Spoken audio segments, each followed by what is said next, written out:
Good morning, good evening, wherever you are in the world of darkness, and welcome to Necromancy Across New York, the werewolf venue. On today, scene, Kotori has been thinking a lot. He's been thinking probably, well, probably ever since a lot of his friends died from all those battles, all those struggles that they all felt. And the fact that, yeah, those the Silfang that just comes around and, just kill people because they can, makes him think that, well, we might as well throw off, any sense of restriction. This is a matter of life and death, so we might as well involve death itself into the balance. So he has taken two of the Uktena kinfolk that follows him, and he he has kept always object of those who have fallen, little things, sometimes some dust, sometimes an object, or even a memory of them. He remembers because he's an Uktena, and being from a camp that sole purpose is to remember the old songs. He remember all the ones who served his sept. And so he has decided to call them forth. And during this ritual, he stands in his Hamid form first, as the kinfolk apply dust all upon his body, dust from animals that have been killed and which bone have been reduced to dust. He is covered entirely of their bone dust, as they are starting to chant with him, and they are applying other marks of blood upon him, and they start to cut part of his flesh as he is bleeding for this rite. He gathered blood from some creature that he slain during his hunt, mixing it with his own blood. And as the two kinfolks take a step back, tapping on the drums made of animal skins, he starts to dance as he calls the names of those who have fallen for the sept. He calls Ren, he calls Blitzkrieg, Travis, all others that he remembers the name, and even those whose name has been forgotten, those who lived in this sept even before the white homets came with the worm, came with the weaver, destroying this land to make it in their wicked and sick image. He calls upon any spirit who felt love for this land, for this sept. He calls for vengeance and blood for those who come, for those who are coming to destroy what has been to once again desecrate this land by their mere presence. And as you call those who you named, their spirits appear, but others who you have perhaps not named, a tall woman holding a bow, a square-jawed, bearded man with dirty fingers and a gun at his hip, a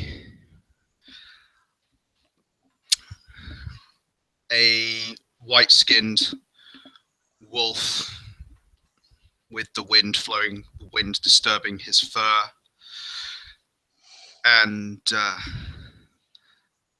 countless others slowly appearing. you see different styles of weapons they've used, trailing back in a large group of ancestor spirits wearing feathers and beads with stone weapons, if any. Hundreds and hundreds of spirits appearing before Katori.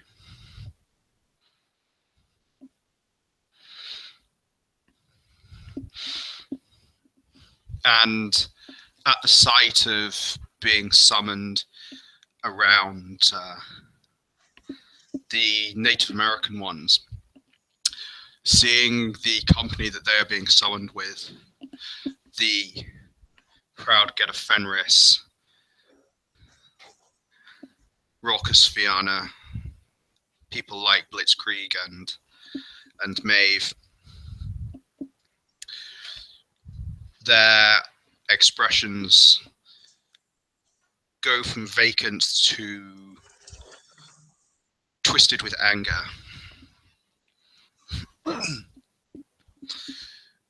Likewise, the European Garu who've died at the hands of the pure tribes or endured their scorn are equally furious. And it starts with one voice, that of Blitzkrieg, slain for this, and rises into a clamor as hundreds demanding, "Why have you brought us here, Katori? Why bring us here, Uktena? Why insult us with each other's company?" I have brought you here because time of ending may be upon us. We, those who lived in these lands before other came, we guarded this place. We made it remain pure of tainted. We made an effort to maintain balance between all that lived here. Then war came. We fought each other. We fought others. We remained divided. But in the end, we died because we defended this land, because we defended this cairn. We may not care for each other. We may not love each other. We have deep anger at each other for past wrongs, past wars. But there is one thing that unites us beyond our differences. We are Garu. We stand protecting septs from others. We stand together because we live here, being ancestors, being dead, being alive. And now others wish to make us bleed. They come from beyond the land. They come from the sea. Again, those who have lived here after the first one died, they maintained this sept. They made it a place for all who lives on this land, Turtle Island, to come and live together. And those sons of Fenrir, blinded by the lust of battle, are guided once again by those who are supposed to guide us, but remain misleaded by their own hubris. For only one of us who is of their tribe, one of us who has lived here, who has been chosen by Uktena himself to bear one of his marks. She aided us. She has bleeded for us. They have no care for what we stand for. They do not care about this. Except all they want is to prove once again that they can come and take what is ours. But it's not theirs to take, and it never was.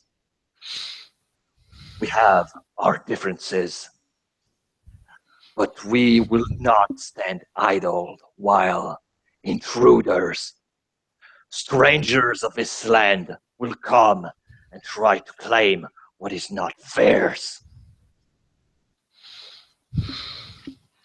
We will make them bleed and send them ashore back to their homeland so that they will spread the world. We have fought this war before, Uktena, and lost. These are the troubles of the living. Why should we leave our homelands? What price do you offer us?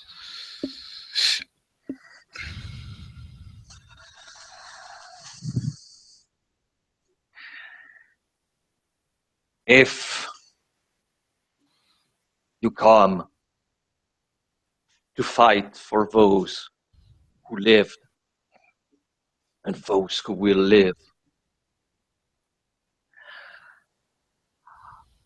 I and all the other members of this sept will have to learn your name, chant your name, and build a shrine to all of you. They will bleed for this shrine. They will make sure that none of your memories are forgotten. For if you stand for the living will give you back, and not just wipe for those who they know the name and felt for. This sept, you have built it. Everyone should be thankful for your sacrifice, for what you did to defend it. I offer you my blood. I offer you a remembrance. And if you feel that the way they remember you is unjust, is insulting, then I give you my life.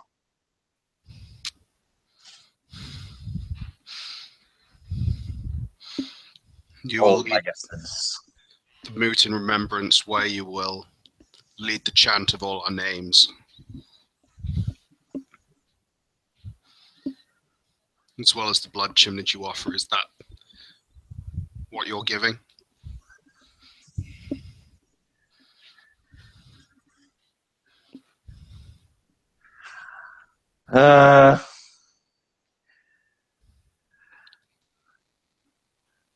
So basically, out of character, I will put it in all the words just to be sure I don't forget anything.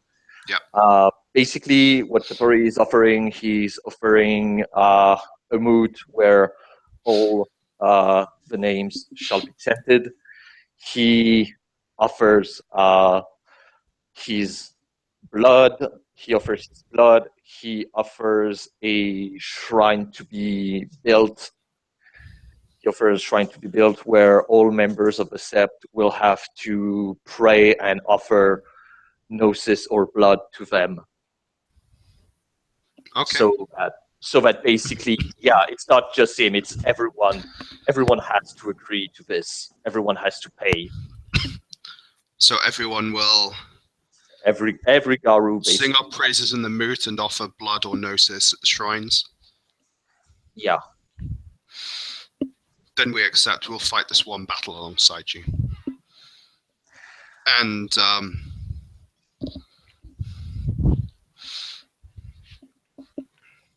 the European Garou, many of whom Katori recognizes, nod in agreement.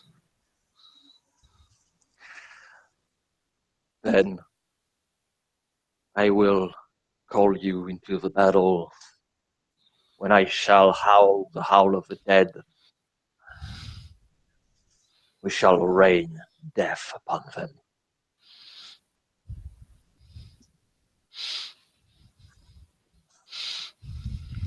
We will come when you.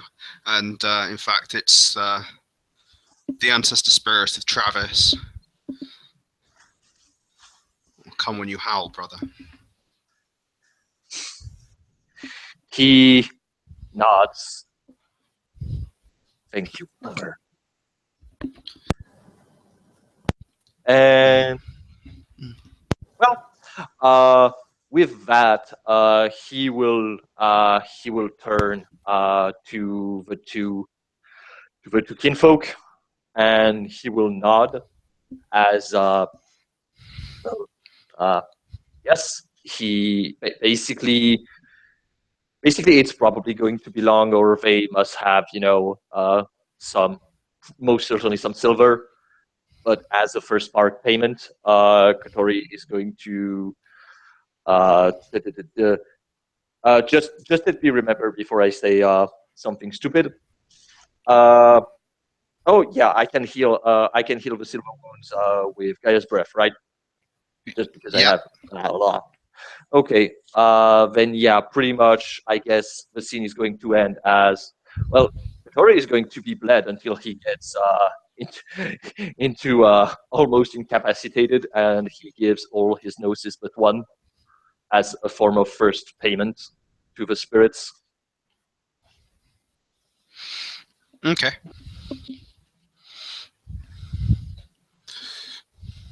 And well, I guess with that we can call it a scene. Yep. Thank you, player spirit, for spiriting. Watcher, well, there's no watcher here, but future watcher for watching. And we will catch you next time in the future in the Battle of the Five Armies.